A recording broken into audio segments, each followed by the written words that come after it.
Flavor Balance Heat, the podcast for hot sauce lovers and makers, is brought to you by Scoville.com. Try Scoville.com's hot sauce subscription box, where you pick the heat, flavor, and food pairings you want in your box. Get 1 or 3 bottles delivered to your door each month. Choose your heat level, flavor profile, and food pairings. And it's completely customizable each month.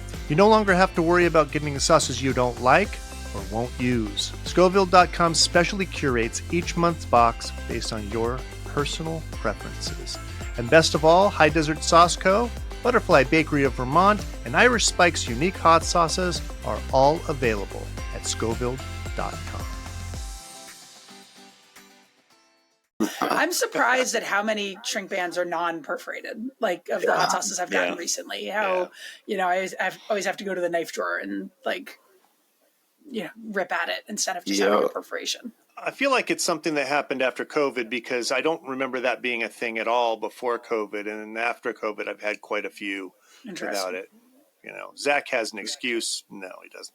But nobody has an excuse. No, nobody has an excuse. Do you want me to like stand there with one of them like little roller things and perforate? Zac. Yeah, I mean, that's exactly it. Yeah, 8 miles of shrink band. Just send out every bottle with like a little like envelope opener.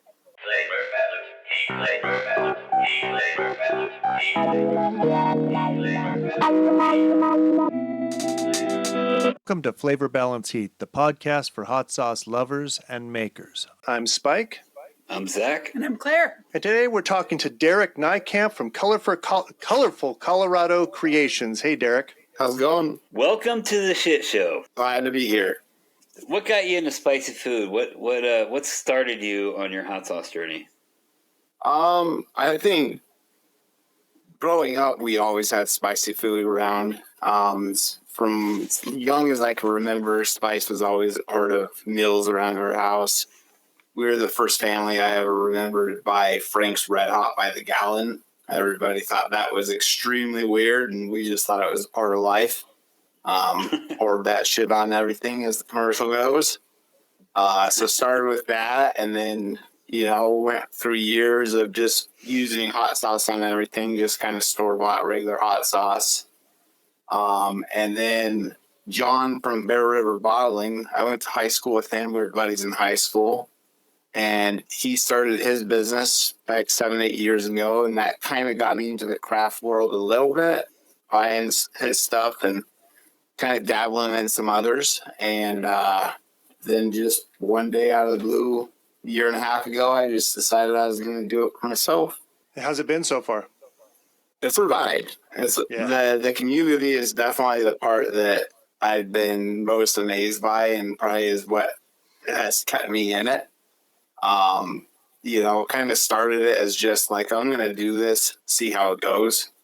And, it's not a huge money maker for me, but the people in the community of hot sauce making have been just such fun and so cool to get to meet people like yourselves and other people at the Fiery Food Show, and just all that good stuff has just really kept that candle burning, and just makes me want to keep doing it.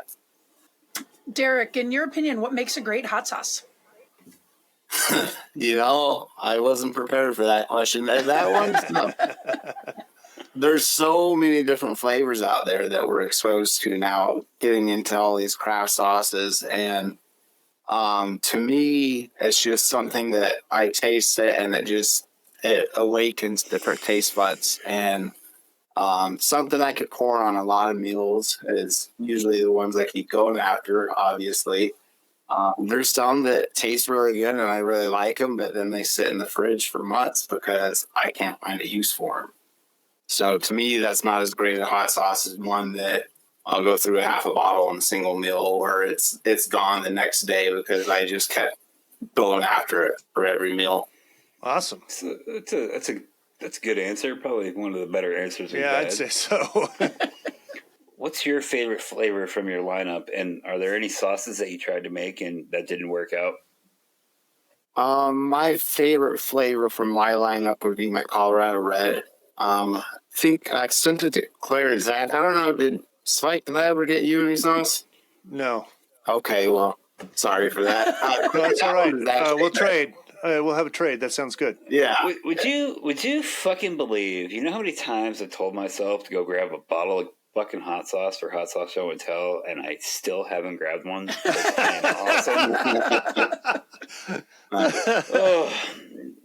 Yeah, that red is definitely the one I go through the absolute most of. I actually try and keep myself away from my own sauces so I could try and work through some of the dozens and dozens of hot sauce. I'm always trading with other makers, as I'm sure all you guys are, and feel like I never work through those sauces if I keep reaching for my own.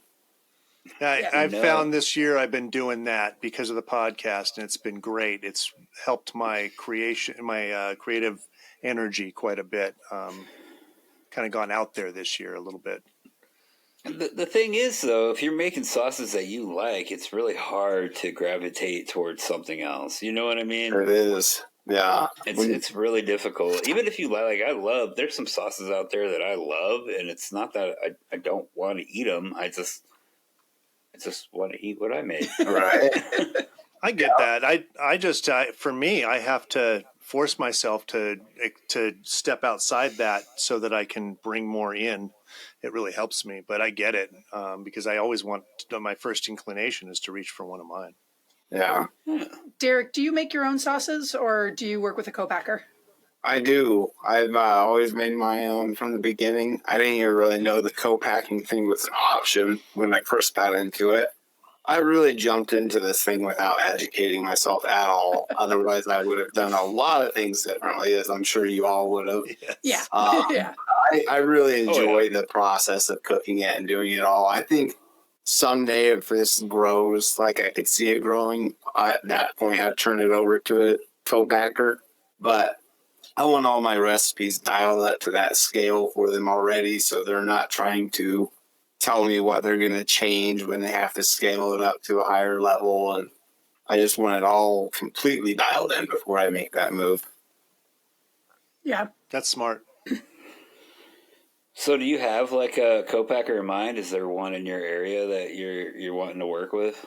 I don't have one in mind. I'm positive there's some good ones out here. There's so many sauce makers around where I'm at. I'm in northern Colorado, and you could throw a rock and probably hit another sauce maker. So if I get to that point, I'll start reaching out to some of the sauce companies I really respect around here and see who they use and go from there.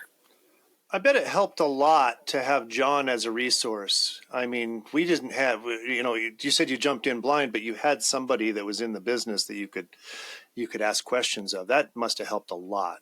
I could have done it without him. There is so many questions I had for him, and there was times where I felt like I was probably pestering him, and I'm sure I probably was, because it was just so many questions over and over again. Probably pretty repetitive because I have a really bad memory. So I'm sure I asked him so many things several times, but John is just the friendliest guy and helpful guy, and all he wants to do is help. So, he was more than happy to help me. Before I ever did my first commercial cook, I drove out to Utah and cooked a big batch of his King of Steam with him and his. Oh, that's awesome. His whole group there, and everybody in his crew were just all welcoming. Roger from Burn Your Tongue was cooking with us that day, and it was a blast, and I learned more in that 12-hour period of sauce making. Well, it wasn't 12 hours, but however long it was, then I had up to that point yet. So it was very worthwhile taking that drive out there to see him and see how they did it. Yeah, he's a great dude too. So that's awesome. I'm glad you had the chance to be able to do that. I remember going through like message boards looking for how the hell you do this. Yeah. Yeah. Oh my God, and hearing every different argument going back and forth. Right. It's awful. I had made lemon curd with somebody once, and that was my experience with acidified foods before I started. I was like, I kind of remember about hot fill hold. That makes sense. Let's try that. So, yeah. Did you all start with small batches and work up? Yeah. Oh, yeah. Yeah. No, I remember our first batches, we made like 10 bottles. I don't even know how to make a batch that small anymore. Right. That's what we do. Yeah, when I'm doing test batches, trying to figure out a new recipe, I'll do it in my own home kitchen. And thankfully, I got a very patient, understanding wife because she allows me to still do that in her own kitchen. And it's a mess and it smells the place up. And she's not too happy about it, but she's very patient and understanding with me. So, but when I do those batches of 6 to 10 bottles, it's really hard to make it that small. Yeah. And then figure out how to scale that up to, I'm trying to do batches of at least 500 bottles when I do it now. Yeah. And usually, like, we actually just made one yesterday, a new one, and I had to scale it from 6 bottles up to 500. And it's scary. Yeah. Our test batches are usually in the smallest we can go is like 60 bottles just on our equipment. And then, up to like 150 bottles. We do micro batches that we sell on our website. And so we'll do those as like test batches, but then we just are kind of playing around and trying out new things. And then we get to sell them, which is great. But then we have to scale that up to like 800 or 1,000 bottles. That's our next size up from there. I do a very small batch for it's like my first draft where I'm just kind of throwing things at it. So it's usually either my wife or my daughter will follow me around the kitchen because I don't have a memory and I won't remember how much of anything I'm putting in anywhere. And I throw it all in and I get it all together and I'll make a batch of like 3 to 5 bottles. And then the next step up is with my crew. We're doing about 4 or 5 gallons. And then from there on, we kind of get an idea from that 4 or 5 bottles to the 5 gallons. Okay, how it's going to react as we go bigger, and it seems to work. So, at what point do you get your process lever so you can actually sell that sauce that you made a test batch out of?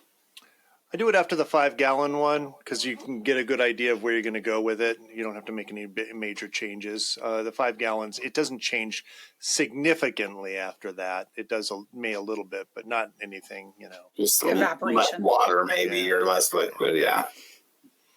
So I do my own. I'm my own process authority. So that makes it easier. Yeah. Claire and I are lucky. Yeah, it's state differences, state by state differences. Let us do this. So, is that how you do it, Zach? Yep. Oh, cool. Yeah, I heard that from you a long time ago on one of these shows, Claire, and I've been jealous ever since. Like, well, how much simpler that would be, right? Because I think you guys have mentioned it on our previous podcast too. A lot of times you're kind of telling them how you want it row. Yeah, we worked with process authorities for a long time, and I still do when I'm doing anything that's different from what we usually do. But I didn't know that I could do it this way for a long time. I just did it like everybody else did and sent lots and lots and lots of recipes out because we're just always doing new things. But being able to do it this way is just so much easier. And it is, in some ways, like, basically the FDA will let you do anything you want as long as you can prove that it's safe. So, I can back up years of experience of doing this with a process authority before I started doing it on my own. So I'm glad I didn't know in the beginning that I could do it on my own because I feel like it would have been too easy to be like, I made lemon curd once. I can figure this out. So. Yeah. That's where, so I could do it in Idaho. I definitely could do it without a problem, but I don't trust my breadth of knowledge at this point. I mean, I know how to make a safe hot sauce. I know how to make adjustments to it. I know that I could probably, pull it through, but I just don't trust it yet. Yeah. Maybe down the road. And we do have issues. Actually, one of the biggest issues we've had that the FDA has, emailed us back on is like the death rate Z level, whatever that is, that section. And that was something that our original process authority didn't give us information on. And I went back and I was like, what should I put in there? And then she told me, these are the numbers you put in. I was like, okay, don't know what that means. And I just stuck it in there. And then years later, the FDA was like, nah, that's not right. And then I did my research and I was like, oh, that's what it means. That's why it's not right. This is what it should be. And it was my process authority who got it wrong in the first place. So Oh, Yeah. I'm like, I don't know. It doesn't actually change what my process is. It's just the number I put in at, section I on the FDA's website. So. Yeah, I don't think I've ever seen that on any of my process letters. So Yeah. I don't know if I'm getting it right or not. I've seen it on other people's process letters when they bring it in from like an outside one. But University of Maine never put it on there. So. University. Yeah, WSU always did, but I didn't understand it. Yeah. That's one of the reasons why I'm a little iffy on it, because there's so many little things that I would be inputting into the FDA website that I had no idea what it was, and so it's like, well, I don't feel like an expert. You know what's funny is when you get into other bottle sizes, like if you have, because what is it? What did we deal with this for? There was something, because normally you can say you have a cylinder and then you just have to say the volume, but if you have, I want to say when we've done cold fill or gallon jugs, because they're not a cylinder, gallon jugs, then you actually have to give the dimensions of the bottle, and the dimensions at the FDA, the way you have to input the dimensions for the FDA is like, it makes no sense. And when I've had like my office manager actually inputting things for me, I've said like, here are the numbers you put in. And she's like, what does that mean? And I'm like, don't worry about it. Like, these are the numbers. It's really crazy. Yeah, I remember that for just my 5-ounce Woosies. I had to do that. And it felt like an hour. No, you actually don't. For a 5-ounce Woozy, you can just say it's a cylinder and then you can say volume. Yeah. Okay. But I have done it by accident. Part of the FDA registration about broke me on this whole getting legal side. Yeah. Yeah, people don't realize when they start a hot sauce company, and they not only do you have to jump through all the hoops to get to the point to be able to register things with the FDA, but then it's figuring out the FDA website. Luckily, Spike and I did that together, and it was a fucking nightmare. Yeah, I remember both of us on the phone with the computer in front of us walking. What the fuck is this? How do you get through this? Well, you know what really sucked? When I moved from my first location to my second location, I did not realize that all of the processes were location specific. So I changed my address and it deleted all of my processes. Oh wow. And so I had to go, oh shit, and start re-entering everything all of a sudden. I thought your processes were interchangeable. They're location specific. I mean, you can use the process, but your submission is location specific. Gotcha. That makes sense. Yeah. And when I moved to my current location, I did it differently. And so my old location is technically still on there, but it meant that all my processes were on there and I could like refer to them. And if I had any information or anything, but the first time around, I just like changed my address. I don't know. They used to let you do things that it doesn't let you do anymore. I don't know, but it deleted all of my processes and I really freaked out. It was awful. So well, hopefully, I feel like you're real good at keeping records, though. So you probably had all that information. I mean, I'm really good at keeping information in my head. So the FDA doesn't consider that actual information. Right. Yeah. Flavor Balance Heat is brought to you by High Desert Sauce Co. out of Tucson, Arizona. Zac is the owner and creative mind behind High Desert Sauce Co.'s hot sauces. He says, at High Desert Sauce Co. we make sauces that we love. The balance of bold heat and fresh flavor is the heart of our philosophy. We keep it simple by using the best ingredients we can get our hands on and letting the natural flavors run the show. High Desert Sauce Co. Just the good stuff. Visit High Desert at hdsauceco.com. So I got a question for you, and you probably know what's coming. You're on a desert island, and you were on a cruise ship. Cruise ship went down. You're the only survivor, and so there was plenty of food on the ship. It washes ashore. You have a lot of different things you can eat, but you only have one hot sauce. And I like that you like sauces that can go on a lot of things. So seems like it'll be a great question for you. Can't be one of your sauces. What hot sauce? A palate will wash ashore. What hot sauce would you want it to be? So I know Zac doesn't love this question, but I love this one every time on every episode I listen to. I love win.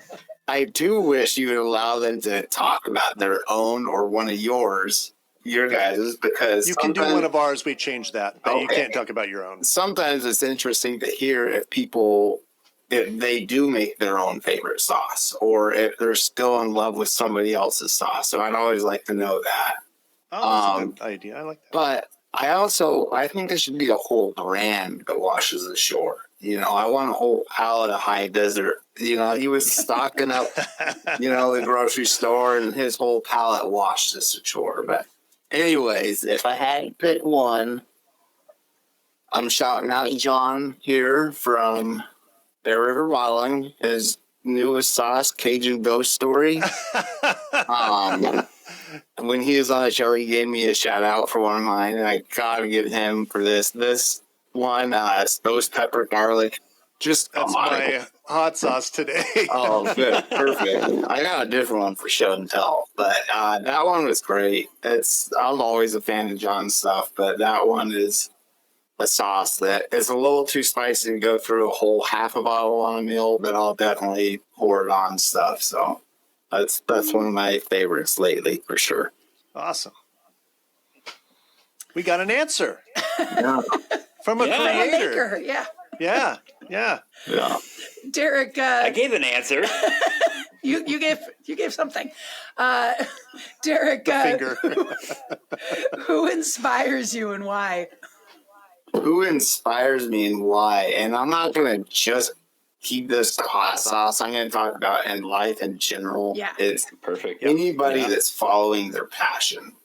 When you see somebody that's in a business or in a career that they are just passionate about, and you get to talk to them about that, and man, they'll just talk your ear off because they're so excited to talk to somebody about it and share what they know about this field, and they just love it. And those are my favorite people to be around, just living their life and loving it. Awesome. That's great. That's a good question. That is a good answer. I'm sorry. So I'm not sure how far into the Flavor Bounce series you are. Have you heard about the $100 hot sauce yet? I have. I think I've listened to almost all you guys' episodes, maybe not the last one that dropped, but yeah, I've heard about the $100 hot sauce. So you know the whole concept about Spike's craziness in general, and then roping other people into his chaos. I love it. Yeah. It's the story of my life right there. Yeah. Well, it's okay though, because I roped Spike into my chaos in Albuquerque. He just doesn't know it yet. He thought I was being a nice guy, but really I was just I was just paying him back.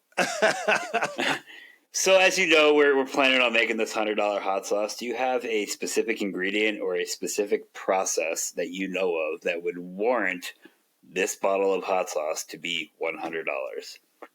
So you guys live in my head a bit because I think about this one quite a bit.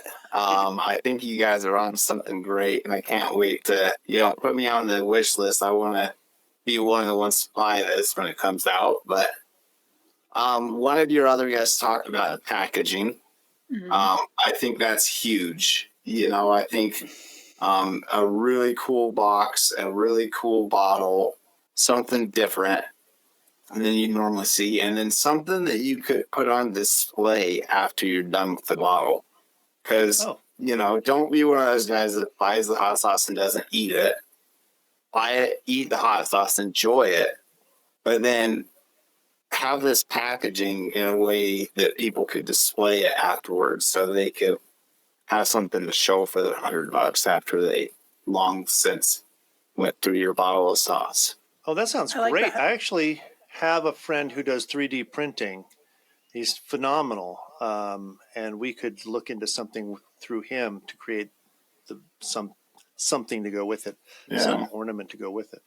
Oh, that's a great idea. That'd be fun. Actually, Garrett from Pex Peppers started making these little things that go on the top of a hot sauce bottle. Yeah, there's got one there. So then you can hang it from your Christmas tree as an ornament. I love that idea. I was so intrigued by that.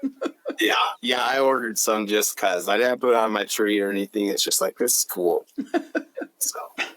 So yeah, that's one idea. I was also wondering now if you could do your own, black garlic. Like, I'm not exactly sure how black garlic's made. I put it in one of my sauces, but We I can know make it's it. a process of cooking it very slow at a low heat over a period of time. Maybe Rice you could do cooker. something special with that. We also have a proofing box. We have a proofing box that you can make black garlic in. Perfect. And I always like working with black garlic, so that's It's stuff. fine. Yeah. Awesome.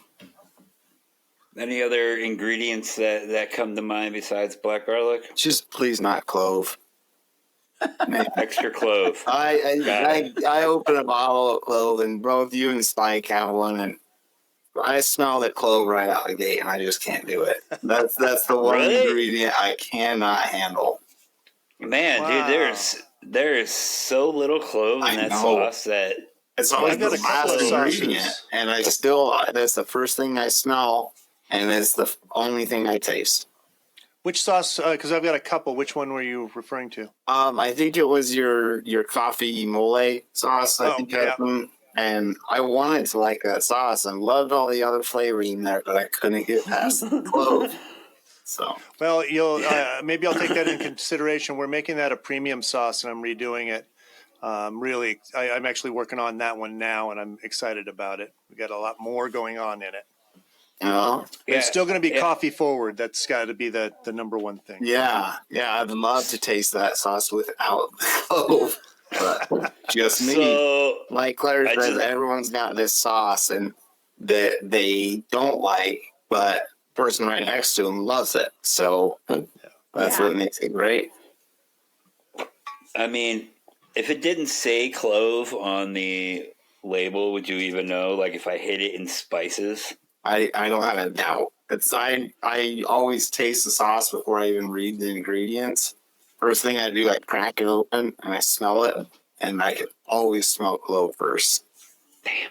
Well, Yeah, so for a 40-gallon kettle, there is 0.03 pounds, like 15 grams. no kidding.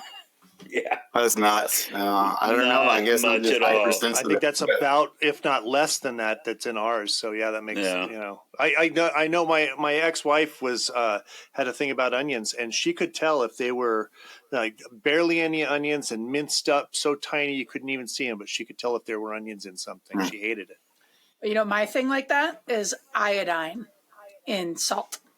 Oh yeah. Oh yeah, we've talked about that. I used to think I just hated salt. No, it just turns out I hate iodine, and it just makes me want to run. I just want to crawl out of my skin.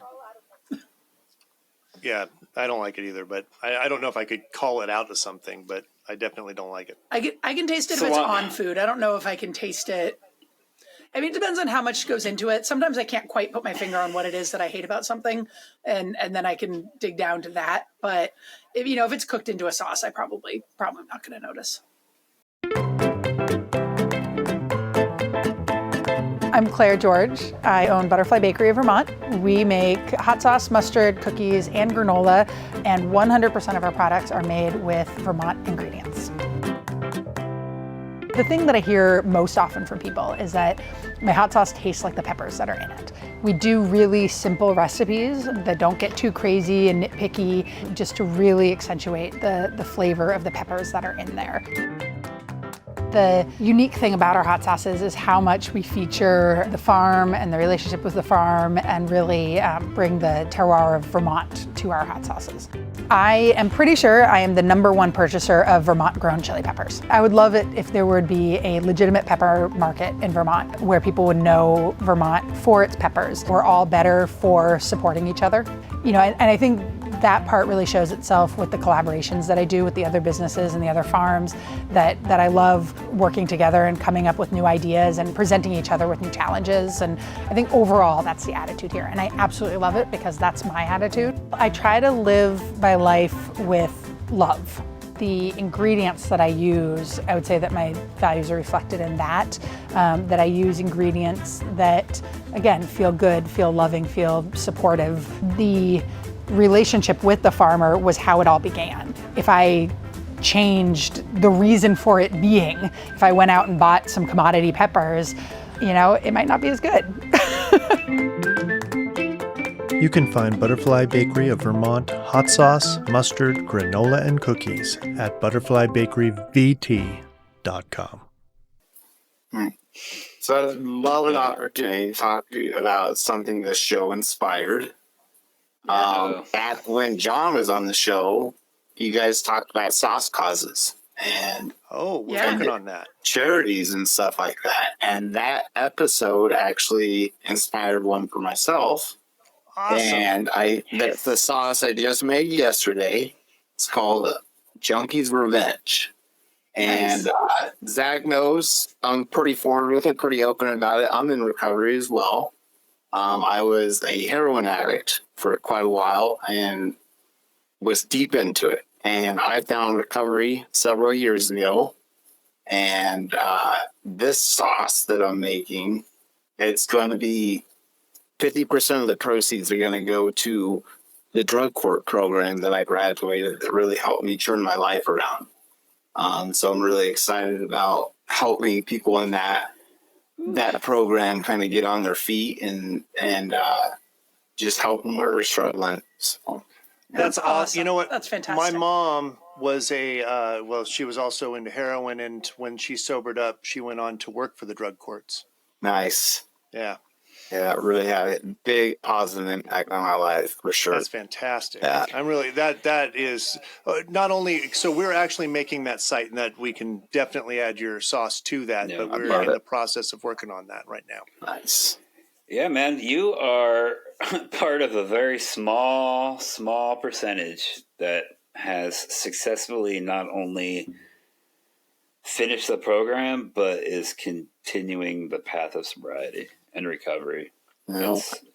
I mean, be proud of yourself. You have no idea, like, the relapse rate just in general. Yeah. I mean, it's a lot higher than people think. Relapse, and at a certain point, I remember when I had 5 years of sobriety, somebody said, "Well, you've gone through the threshold. Now you're more likely to kill yourself than to go back and use and drink." And so congratulations. Well, I don't All want right. either, man. Welcome to a whole new nightmare. Yeah, that's it. Thanks, Mike. So it's crazy statistics, but we screw ourselves over in many different ways. So Yeah. it's a miracle we're all here. Right. Yeah, it's just keep up on your mental health, man. That's probably the hardest part of recovery for me at this point is keeping my mental health in good standings. And here comes the boo-boo. It is dinner time, and he wants it. I see you, buddy. I have not forgotten, I promise, okay? So hot takes. Do you have any hot sauce hot takes? So these are things that most people like, regarding hot sauce or spicy food that you probably don't like. I got two. Clove, I'm not a fan. We didn't know that. And then non-perforated shrink bands. I'm looking at you, Zach. Okay, so I shouldn't be angry when I'm trying to open my sauce. It's a happy moment for me. This is why we're talking about mental health. I typically use perforated shrink bands, but when I bought all that equipment from Jay, the rolls of shrink bands that came with the equipment were not perforated. And why the shrink bands are not perforated at this moment, because they were not perforated we're talking 24,000 bottles worth of shrink bands. Like, I'm not just going to not use them. Yeah, you got to use them. Yeah, that's rough. That makes sense. And that's why I used to have the perforated shrink bands, but because It's a pretty good excuse. I'm not even going to talk too much crap about that one. I'm actually I'm still going to talk crap about it. Thank you. That's okay. I'm surprised at how many shrink bands are non-perforated, like of the hot sauces I've gotten recently. I always have to go to the knife drawer and rip at it instead of just having a perforation. I feel like it's something that happened after COVID because I don't remember that being a thing at all before COVID. And then after COVID, I've had quite a few without it. You know, Zach has an excuse. No, he doesn't. But nobody has an excuse. No, nobody has. Do you want me to like stand there with one of them like little roller things and perforate? Zach. Yeah, I mean, yeah, that's exactly it. Yeah, 8 miles of shrink band. Just send out every bottle with like a little like envelope opener. There you go. there you go. To make amends. Yeah, I mean, I'm sorry. It is what it is. It's how it worked out, and that's how it's going to be until they're gone. Yeah, that makes sense. Hot sauce show and tell. Yeah. Yeah, what'd you guys bring? Zach, do you need to go get something? Let's take a minute so Zach can go grab something. Yeah, motherfucker. Can I show my antidepressants? Does that count? Are they spicy? I mean, You show yours, I'll show mine. Ghost flavored antidepressants. That'd be great. Oh my God. The hot sauce community would completely change. That would be amazing. So, Derek, what did you bring? I brought something called the Colfax Killer from the Sauce nice. Leopard. These guys are some sauce makers out of Colorado here. I haven't met any of them, but so far every one of their sauces I've tried have been amazing. Like they have a sauce called Road Dog that I nearly set as my desert island sauce. I mean, that thing lasted like 3 meals, if that. Is that the one they do with the brewery? I'm not sure. Collab with the brewery on it. It's got beer in it or some shit. I'm not sure. It's a red sauce. It's got like a carb on it. It's medium heat. Oh man, it's delicious. I've seen it around. I'm gonna have to give it a try. Yeah. Road Dog. I'm thinking of something different actually. Zach, what'd you bring? No, Claire, what'd you bring?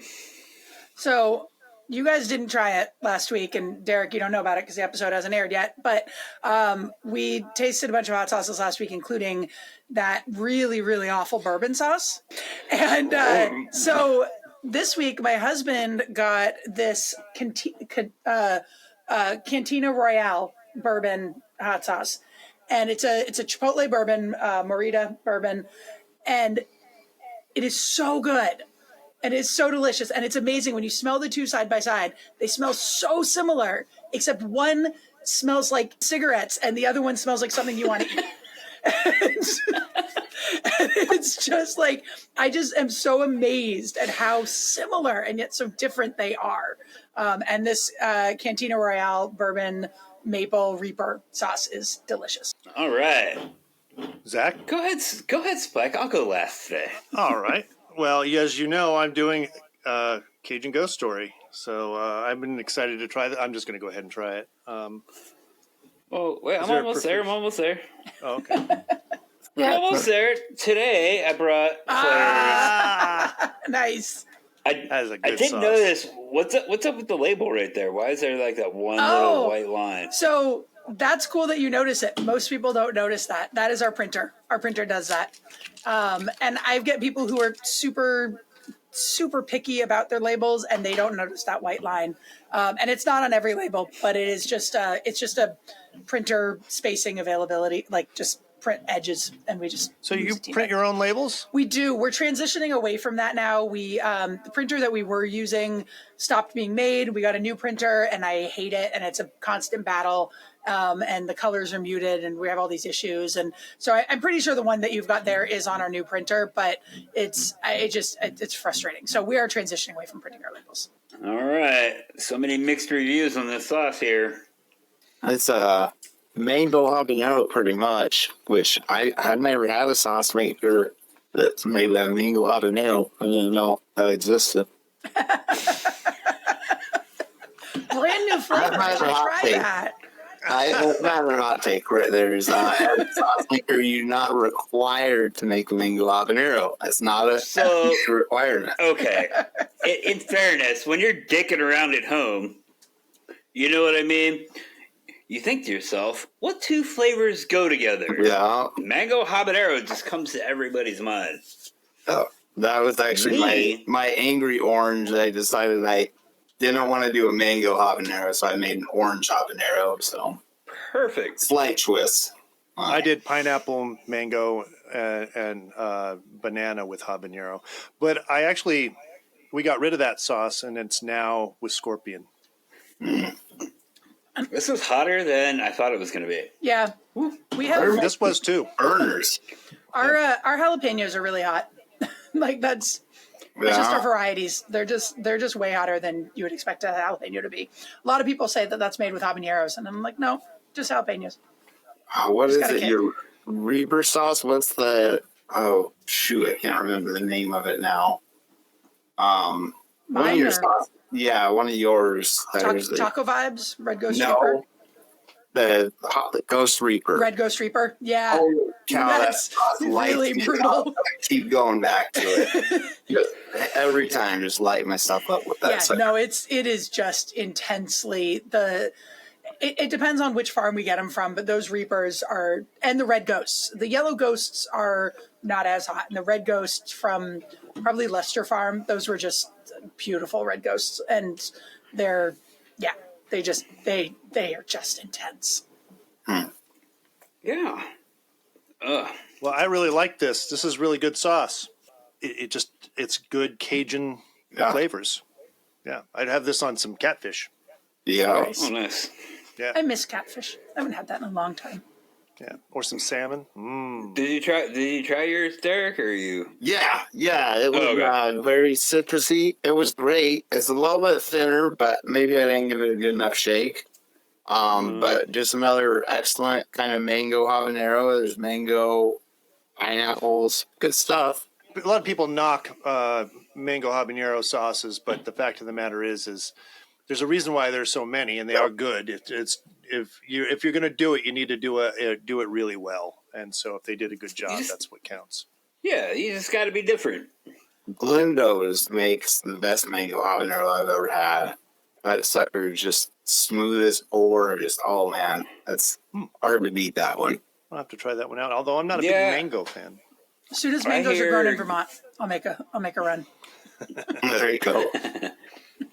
I hear Glendo's makes a lot of good stuff. Yeah, I haven't tried theirs yet. Yeah, You should get them on the show. I don't know, man. If they have time, they're constant. You think Claire makes a lot of sauces, dude? They have like probably 100 sauces in their lineup at any given time. Yeah, they're constantly making new shit. I met with an advisory board this last week, and they told me that I should reduce my SKUs. I'm like, I'll think about it. I hear you. And by think about it, I mean no. people tell me the same thing all the time, and I'm like, I can't stop making sauce. I don't know what to tell you. Yeah, that's why the seasonals are good. Like, people love each one of those. Like, there's some sauces that I make that I don't even like that much, but other people do. So I'm like, keep making it. Yeah. I was going to say I get requests for the blueberry and the wine drunk pear that I used to make and the pineapple carrot. And I'm like, well, when they were around, you didn't really buy them. So Yeah. I quit making them. I've had some sauces that I discontinue. And then people are like, yeah, you're going to bring it back. And I'm like, okay, you need to buy them the first time. We got rid of our whiskey and coffee, which was one of our original sauces, and made it into a premium. We've changed the name and everything, and we made it into a premium. And because the word whiskey is kind of taboo on social media, we changed it to Irish coffee, which works well for us anyway. People are that little core of people that would buy that sauce are angry at me for getting rid of that on a regular basis. But it's like, man, you had to buy it on a regular basis. That was constantly the least seller, you know. It wasn't when we first opened, but by the time we had 40 sauces. So what's next for you and Colorful Colorado Creations? Gee, say that 9 times fast. Well, loading up Realtor is. Are you going to, Zach, or are you just sending someone? Yep. No, man. I don't trust anybody with my money. Come on now. Yeah, loading up for that. And then actually I just started inputting farmers markets on the calendar today, and I'm joining another farmers market this upcoming summer, and then couple big shows. There's a thing called the Taste of Fort Collins. It's a real big show that we're going to do.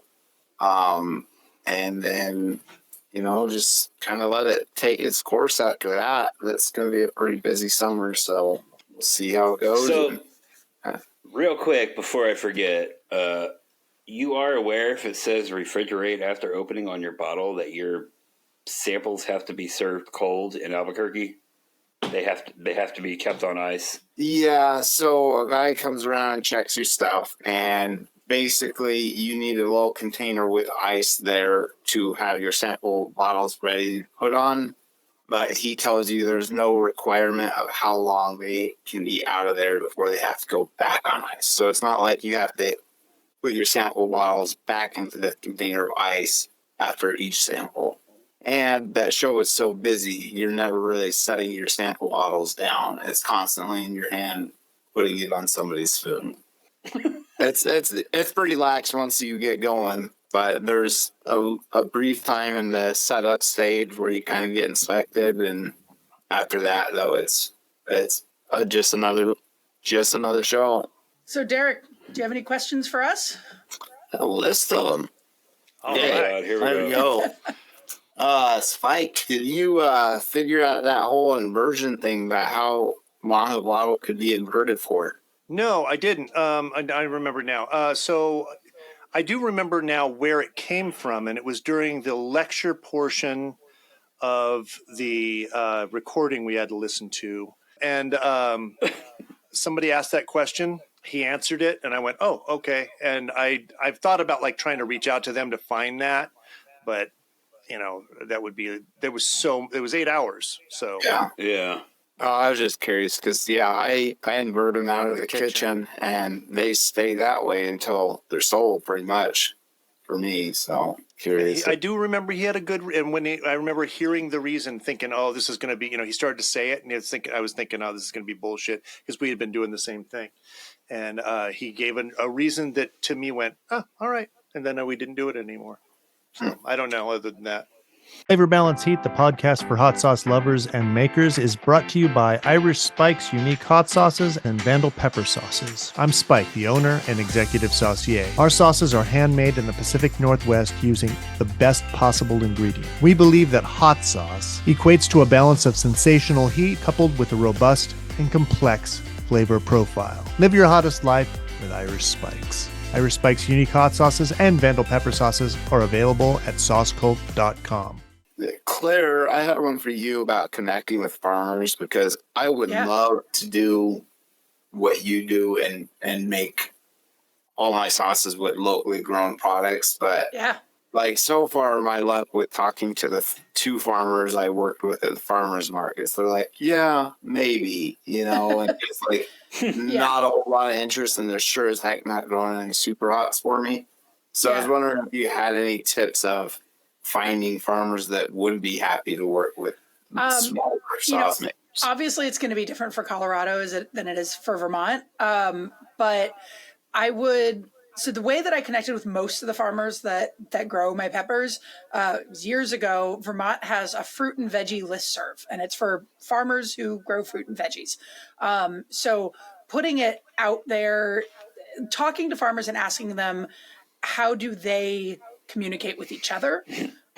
So finding where you can reach out, that you can put the word out, and then if they're interested, they can reach back out to you. I think that's where you're going to find the farmers who are interested in growing, because there are plenty of farmers here in Vermont who have no interest in growing chili peppers. And if I had to go from farmer to farmer to farmer, there's no way that I would find these people. So I think that would be a good idea. We also have like a distributor here in Vermont called Deep Root Organics, and they distribute almost entirely from Vermont farms. It goes a little into Canada. But knowing who they buy from has also put me in connections with other farms. I also buy from them because they source from a lot of different farms. So like right now I'm trying to get winter squash, and this is really late in the season to get winter squash. So I didn't even bother reaching out to farms. I reached out directly to them, and then they know the farms that might still have winter squash at this point in the season. So those are probably the two things that I would say for finding farmers. Once you connect with farmers, farmers, a lot of people talk to farmers with a lot of big ideas. I think that it took me a few years to get up to the point where farms trusted me when I said, I want to order 25,000 pounds of peppers from you, that I was actually going to, that they were going to dedicate that land, and that they were going to, like, I was going to buy it and give them money in the fall. It took a couple years of growing. So the first year that I've contacted most of these farms was on the fruit and veggie listserv. Another farm sent the email out saying, hey, contact Claire if you've got any peppers. So I was only buying what they already had, so that they knew, like, okay, that makes sense. And that year I bought 2,500 pounds of peppers, and that was still more than most of these farms had ever sold. So there was not a big pepper market at that point in Vermont. And then the next year, I think I reached out to them, and I was growing I asked them for a few hundred pounds. And then it kind of grew from there. So just even talking to farms this time of year, finding out who might want to grow it, who has grown peppers in the past, if there's any sort of regional farm connection, who's growing what peppers, or who's growing any peppers, reaching out to them now and saying, I know I'm going to want to buy 500 pounds of peppers in the fall. Can I contract that? I say contract. We don't actually sign anything with our farms. It is just an agreement. I've talked to them a couple times about contracts, but they're kind of like, well, we don't know what our field's going to produce, so we don't want to sign anything and then not be able to fulfill it on our end. And on my part, I don't care. It doesn't change my behavior. So I think just building those relationships with the farms and establishing that you will actually follow through. I've had a lot of my farmers say that, and come to me saying, hey, I grew this for somebody else. They've backed out now. Do you want it? That happens to them all the time. So there's definitely some trust building in there. Makes sense. I'm actually starting to work with, this last year there's a pepper grower in our area. Well, it's kind of sort of in our area. And when we first opened, I had that level of distrust with them. I walked up and was talking to them. They were like, yeah, we know who you are. You're the new guy. I mean, they were very nice. But this last year, we used some of their products, not their peppers, actually. Some of their peppers, but their peaches we used in our bourbon peach. And I promoted them a bunch, and that was really nice. And I got to promote them at our farmers market, which was a nice crossover. And I would bring them flavors that we would try, any new sauces. And I'm hoping this year that we'll be able to expand that a little bit more. And as the years go on, I'd love for that relationship to grow more and more. So the other thing is storage. If you're going to be buying from farms, I mean, at least here in Vermont, we have a very small growing season. And so we have to be able to store everything the rest of the year. And so in our case, we store them in a freezer. You can also make mash from them if you're comfortable doing that kind of fermentation, and store them at room temperature. Or make some kind of hot sauce base. So we've actually been playing around with that, where we make a vinegar pepper base that we can then store at room temperature too. So, but figuring out how you're going to store it is important. Good thoughts. Yeah. Thanks for those tips. I'm a big fan of anybody who wants to start working with local farms. I think it's a really great way to establish connections, flavor, all of those things. But it is not easy. Yeah. I'd like to at least just do one seasonal sauce that's completely Colorado grown and organic, and just the whole gamut of things that are hard to achieve in hot sauce. Well, I bet being in Colorado, you're not dead center, but you're close. I mean, I'd say like Kansas is dead center, but you're not far off from that. It's got to be good for shipping, for getting things, getting your bottles, getting whatever you need. It's got to be really nice for that, because you're not going to have to go too far. You have things all the way around you that are available. Am I right? Yeah, I mean, the only big cost of shipping that I could think of is my bottles, and I think they come from California. So you guys, Zac probably do better than I am on that, but probably not me. But mine have to come a long way too. Yeah, mine come from China. So clear, not directly, but they that's where they originate. Oh, wow. Well, we've You switched went over to with a plastic now. different model. How come you did go with that model, Claire? What was the reasoning for those ones? Actually, I started out with the Woozy, and then my process authority was saying that they changed the rules, and to go with a plastic cap would mean I would have to have a pH of 3.3 or below, and that would change my sauces pretty dramatically, which were hanging around 3.7 at the time. Their threshold was 3.8. And so they said I could stay with 3.8 if I went to a metal cap, and there is no metal cap for the Woozy. So I had to switch to the fancy. Why? Was your process authority right about that? Doesn't sound The 3.3 thing? No, it's stupid. So it's, there's two major schools of thought when come to acidified, hot fill hold processes. One is more of the, North Carolina University School of Thought, which is the few seconds of inversion and all of that. And then there's like University of Maine, Cornell, other people have this other school of thought that it's just a lot stricter. So they have the 180 to 190 threshold. Actually, if I wanted to go, I was working on, I think even with the metal cap, if I wanted, there was something that I would actually have to go to I'm forgetting what the reason was, but I would have to go to a 190 fill temp, that's my exact thought. Like it just, scientifically, I can't even figure out once I've had the kill step of 200, what is happening between 180 and 190 that I would have to go with a 190 temperature. And, and I think it was a pH thing. I think it was that I could go up to 3.9 if I went to a 190 fill temp. And 190 fill temp is just it's hard to maintain. Have it all the way in the bottle. We get especially at the time, we were getting 15 degrees of temperature loss.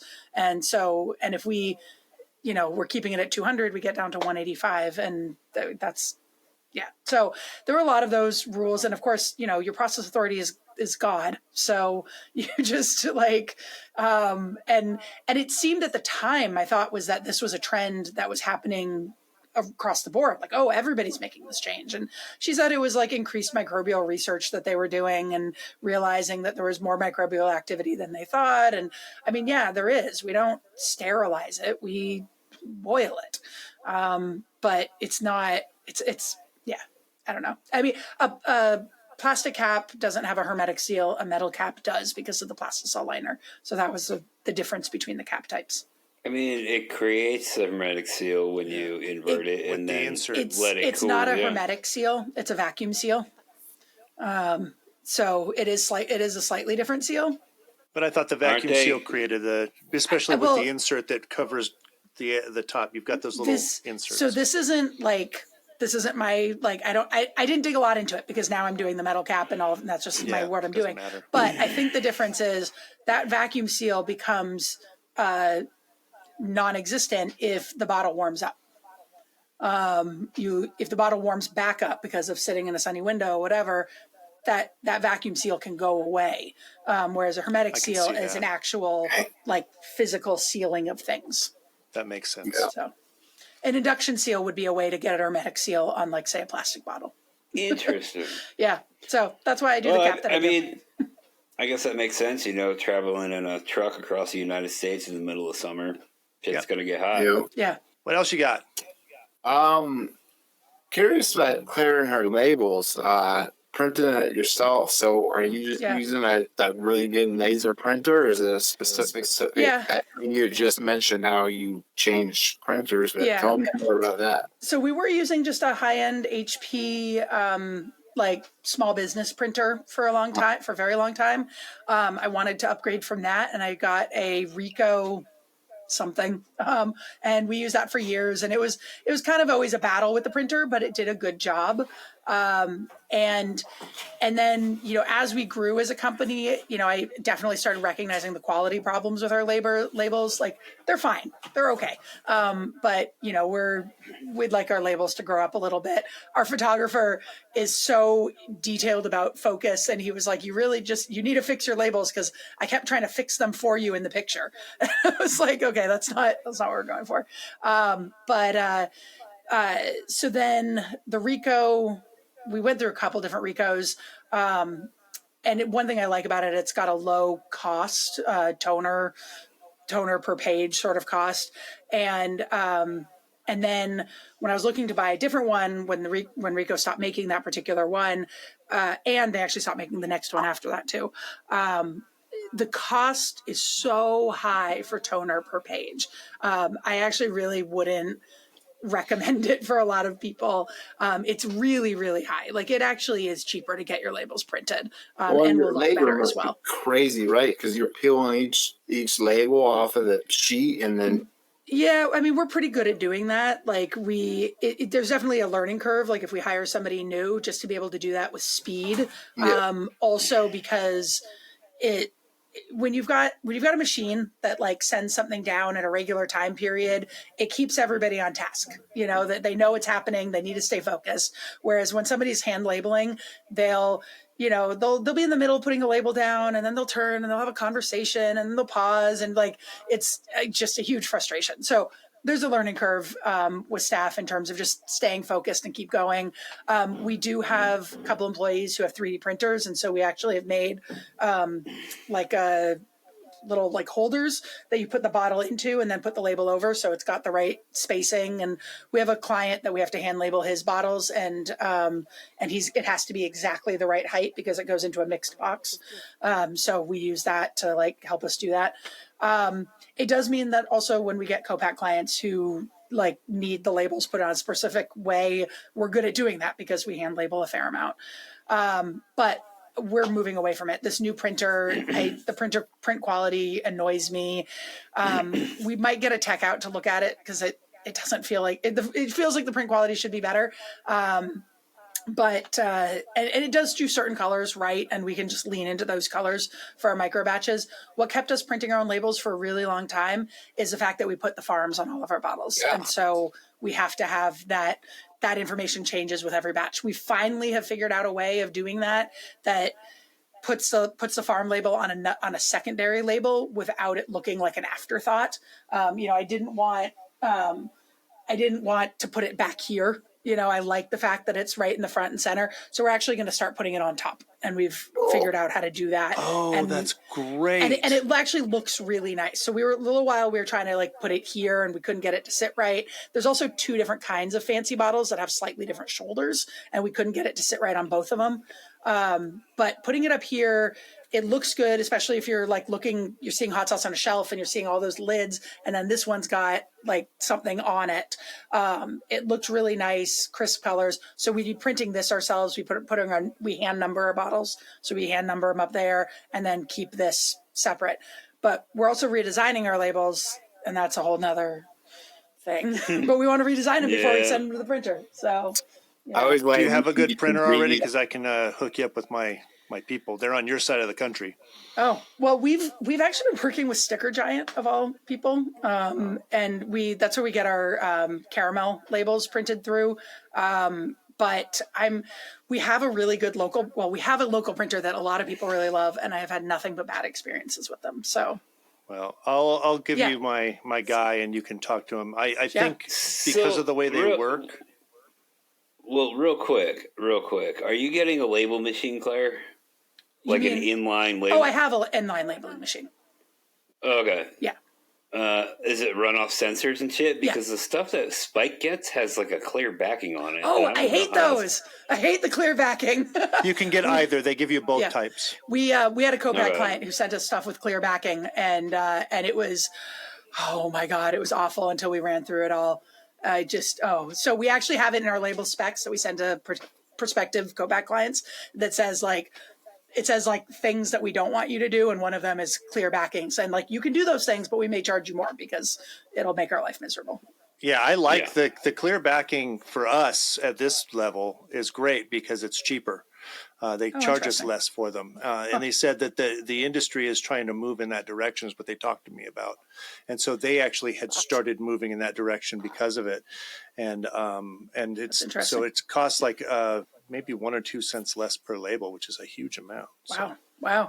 Well, and the other issue we had with it was a twofold issue. One was the eye sensor, and then the other was stretching, because it was plastic. If the tension got too high on our label, and our labeling machine or inline labeler is a little wonky, and sometimes the tension would get higher, and it would start stretching it.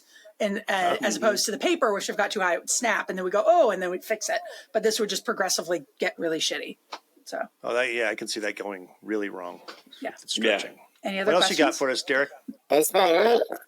Awesome. Oh, you said you had a bunch of questions. Yeah, man. we thought That was you're only going to have a long list. I thought we were Sorry, getting this drilled. point, yeah. I thought we were playing 20 questions, man. Well, this has been great. I'm first of all, I'm glad to finally meet you, and we'll definitely have to do a hot sauce trade. Yeah. I'm looking forward to that. And Derek, it's wonderful having you on. Thanks for having me. Did you have fun at the shit show? I was blasting. This has been a Spike Mind Media production.